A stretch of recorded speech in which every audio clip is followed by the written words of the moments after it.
We Americans are suckers for any book or article that claims to have the secret to success. But how often do we end up disappointed, reading the same old cliches or advice we already know but never actually follow?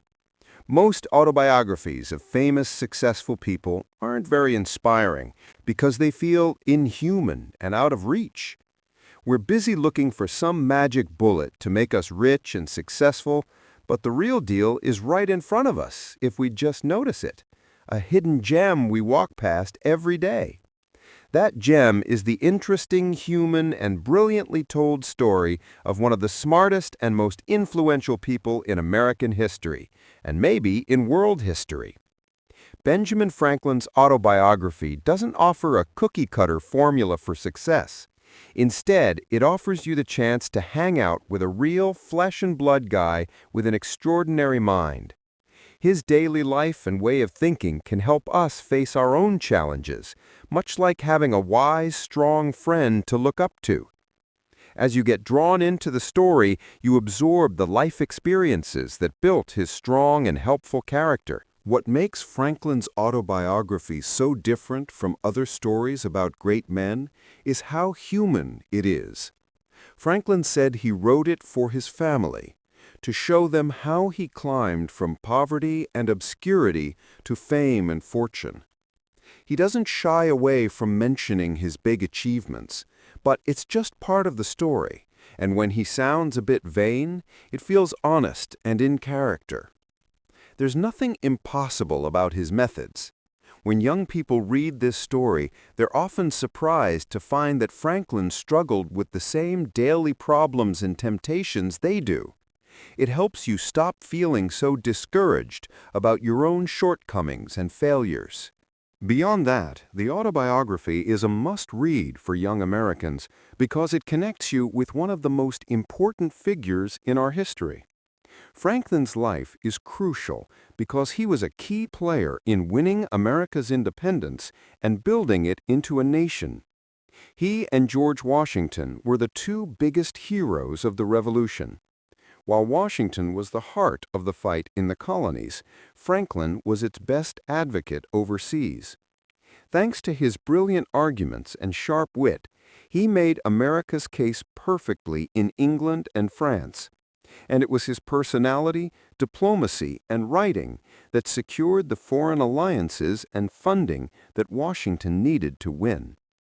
His patience, strength, and practical wisdom, along with his selfless dedication to his country, were just as impressive as Washington's. In public life, Franklin was a lot like Washington, especially in how he served without any personal agenda. Franklin is also fascinating because his life and teachings did more to make his fellow Americans prosperous than anyone else. It's said that his widely read advice made Philadelphia and Pennsylvania wealthy, and the catchy sayings from Poor Richard's Almanac were translated into many languages and had a global impact. Franklin is the classic example of an American success story. He wasn't the richest or most powerful, but with his incredible range of talents and accomplishments, he's arguably the greatest self-made man we've ever had. The simple, powerful story in his autobiography of rising from a humble childhood in a candlemaker's shop to the top, all through hard work, thrift, and a commitment to self-improvement, is the most amazing of all American rags-to-riches tales. It's a perfect example of what's possible in a land of opportunity if you follow his advice. And Franklin's fame wasn't just limited to America. He was a global celebrity. Even though he lived in a century full of brilliant thinkers, a top critic 100 years ago said that Franklin stood above them all. He was a superstar in both politics and science, a rare double threat where being great at just one is a huge achievement. People have called him many-sided for a reason.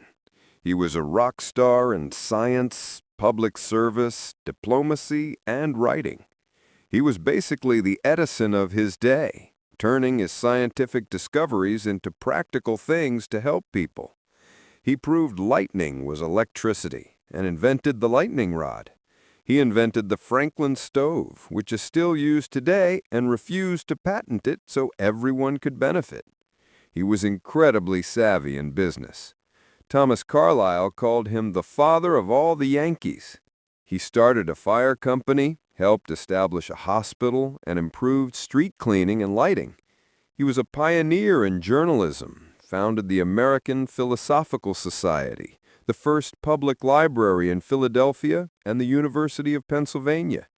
He set up a mail system for the colonies that became the U.S. Post Office.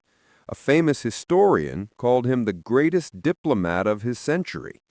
He's the only founding father who signed all 4 key documents: the Declaration of Independence, the Treaty of Alliance with France, the Treaty of Peace with England, and the Constitution. As a writer, his Autobiography and Poor Richard's Almanac are masterpieces.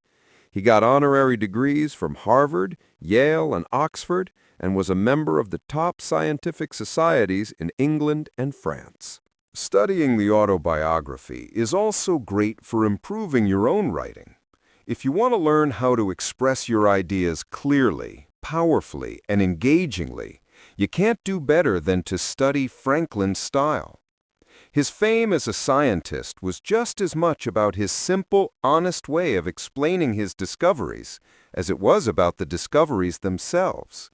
A famous chemist said that Franklin's writing about electricity was almost as admirable as his scientific findings. It's hard to categorize Franklin as a literary figure because he wasn't trying to be one. For him, writing was a tool to get things done and help people.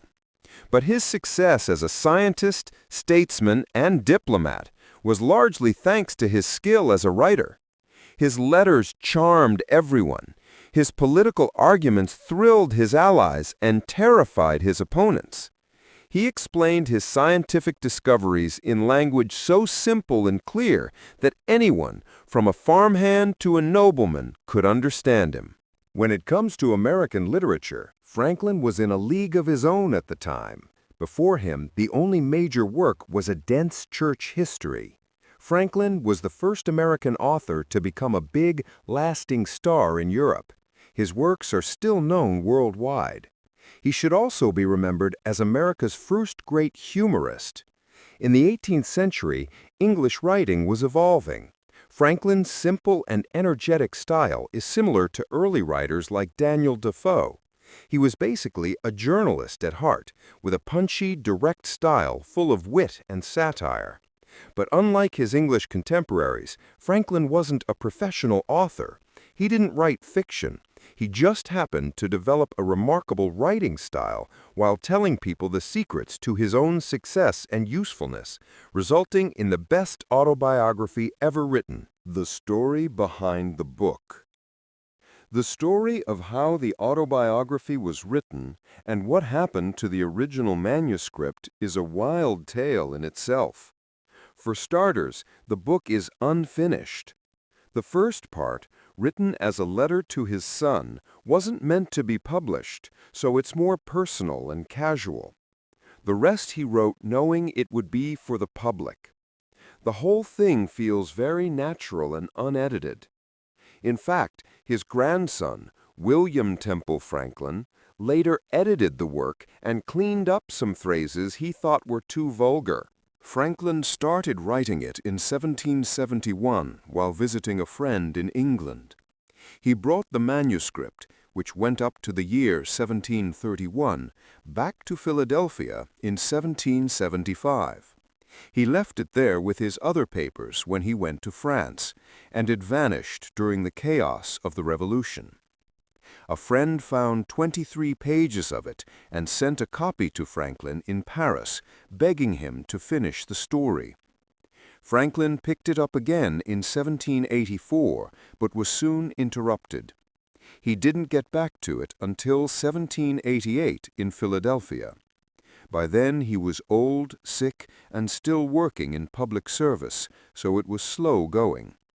He finally stopped writing when he got to the year 1757. He sent copies of the manuscript to friends in England and France. The first version ever published was a clumsy and incomplete French translation that came out in Paris in 1791. No one knows where the translator got the manuscript. Because people were so desperate to read it, this flawed version was retranslated and printed all over Europe. Meanwhile, the original manuscript had its own adventure.